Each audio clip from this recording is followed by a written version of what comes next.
নমস্কাৰ সকলোলৈ বৰ্তমান এটা মই খালী মোনালৈ এটো খালী মোনালৈ মই হেউজলৈ ওলাইছো হেউজনো কি হেউজ কোট আছে হেউজত কি পায় সকলো আপোনালোকক দেখাই যাম আপোনালোকে ভিডিওটো স্কিপ নকৰিব ভিডিওটো চাই থাকিব লগতে হেউজৰ সত্ৰাধিকাৰীৰ লগত দুখাৰ কথা পাতিম জানিম আপোনালোকে জানিব চাই থাকিব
সকলোকে আমাৰ সেউজলৈ স্বাগতম জনাইছোঁ সেউজ আচলতে ৰিদীপ আৰু মোৰ যৌথ প্ৰচেষ্টাৰ ফলতে গঢ়ি উঠিছে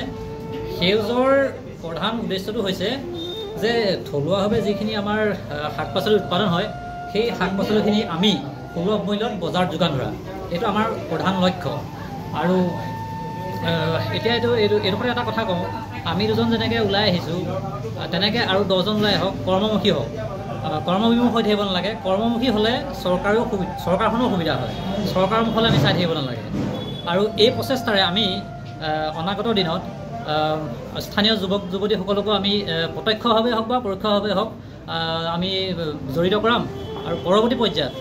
থলুৱাভাৱে উৎপাদিত যিকোনো সামগ্ৰী বজাৰলৈ উলিয়াই আনিবলৈ আমি চেষ্টা কৰিম আৰু এই সেউজৰলৈ যিখিনি পাচলি আহিছে আমাৰ একেবাৰে চুবুৰীয়া জিলাকেইখনৰ পৰা আহিছে যোৰহাট গোলাঘাটক কেন্দ্ৰ কৰি আমি এই ব্যৱসায় বুলিয়ে কৈছোঁ আৰু এতিয়া কিবা এটা যেতিয়া লোৱা হয় ব্যৱসায় এই ব্যৱসায়টো তেনেকৈ আমি গঢ় লৈ উঠাইছোঁ আৰু ইয়াত শিৱসাগৰ ৰাইজেও বহুত ভাল পাব এটা একদম মানে ধুনীয়া ৰেটত পাচলিটো খাই থাকিব পাৰিব আৰু আপোনালোকৰ এই আজি প্ৰথম এইটো মানে অপেনিং কৰিছে ইয়াৰ ভৱিষ্যতে ইয়াক মানে বহলাবলৈ আপোনালোকে কিবা চেষ্টা কৰিব নেকি আমাৰ পৰিকল্পনা আছে আমি নাম দিছোঁ আৰ কে ট্ৰেডিঙৰ নামত আছে আমাৰ বহুত পৰিকল্পনা আছে তেনেকৈ যে আৰ কে ট্ৰেডিংটো আৰু বহলাই নিম এনেকৈ আমি খালি এই থলুৱা মানুহখিনি বা স্থানীয় মানুহখিনিক লৈ তেনেকৈ কি ব্যৱসায় কৰিব পাৰোঁ সেইটো আমি গুৰুত্ব দি আছোঁ চব্জিবোৰ বৰ্তমানটো আপোনালোকৰ মানে চব ঘৰৰ আৰু আমাৰ মানে ঘৰৰ মানে ওচৰৰ